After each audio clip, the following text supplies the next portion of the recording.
Yesterday was VE Day, so that got me thinking about World War II. So, here's a quick summary and a couple of thoughts of how the war could have ended very differently. The invasion of Poland was very swift, and due to an agreement that happened earlier on, Britain and France would come to Poland's aid if it was ever invaded. When Germany failed to make its troops leave Poland, Britain and France declared war. Germany's troops turned on France and, in a matter of months, completely defeated France's armed forces. In the British attempt to escape or rather evacuate its forces, it began Operation Dynamo, which consisted of the famous little ships in order to evacuate as many troops as possible.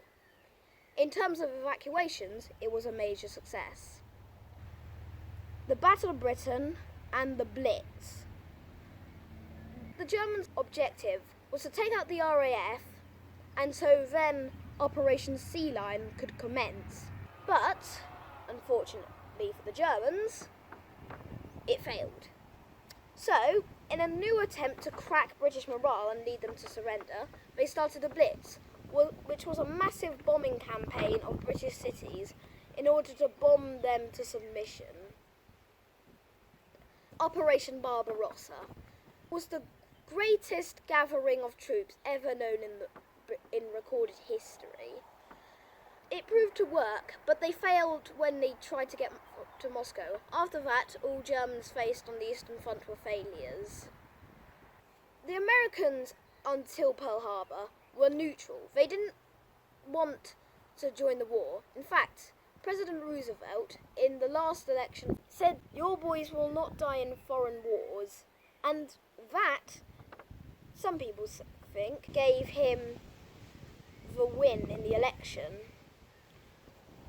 However, as soon as Japanese planes completely demolished Pearl Harbor, America was left with no choice but to declare war on Japan. As a result, Germany also declared war on America. The Pacific Theatre was, at first, Japanese successes, but after a while the tide turned, and in the decisive Battle of Midway, the Japanese Navy never recovered from their losses. At long last, the German army had been pushed back on both fronts, and the Russians were on the outskirts of Berlin. They pushed, and despite fierce resistance from the Germans, they in the end made their way to the Führer bunker, Hitler's private bunker, and with a Russian army banging on his door, Hitler knew it was the end, and knowing that they'd probably kill him as soon as he was captured, he committed suicide.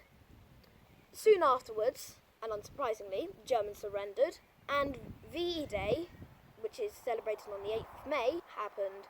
The last major point was the atomic bombs and VJ Day of the 15th of August. Japan was the last Axis power standing. Germany and Italy had been taken out. It seemed as if they would have to do an invasion which mirrored Normandy in 1944, since Japan is an island nation.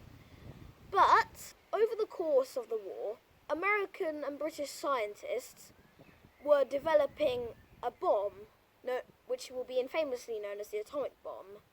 Here's an interesting fact for you. The Germans were actually developing their own atomic bombs, but then they were stopped before they were ever used.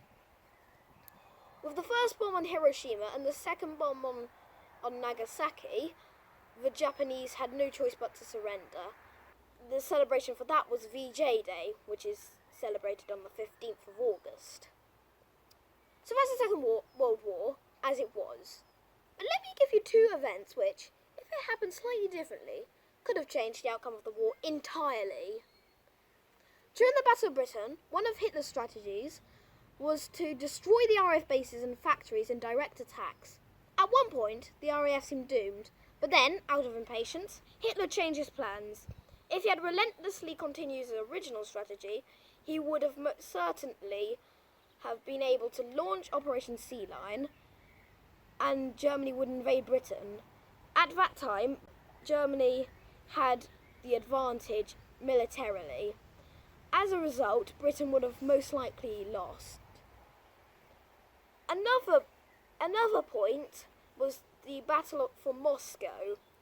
Due to the fact that they were running low on supplies and the German soldiers were dying of cold and the oil was literally freezing inside their tanks, the German generals there suggested they should dig in, but Hitler, with his impatience, said keep going.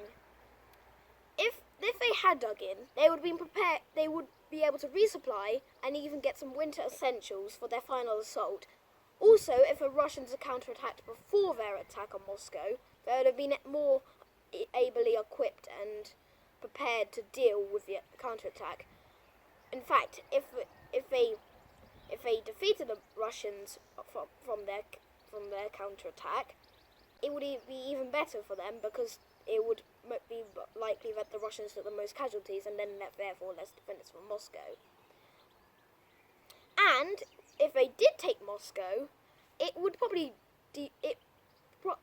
would have demoralized the Russian forces.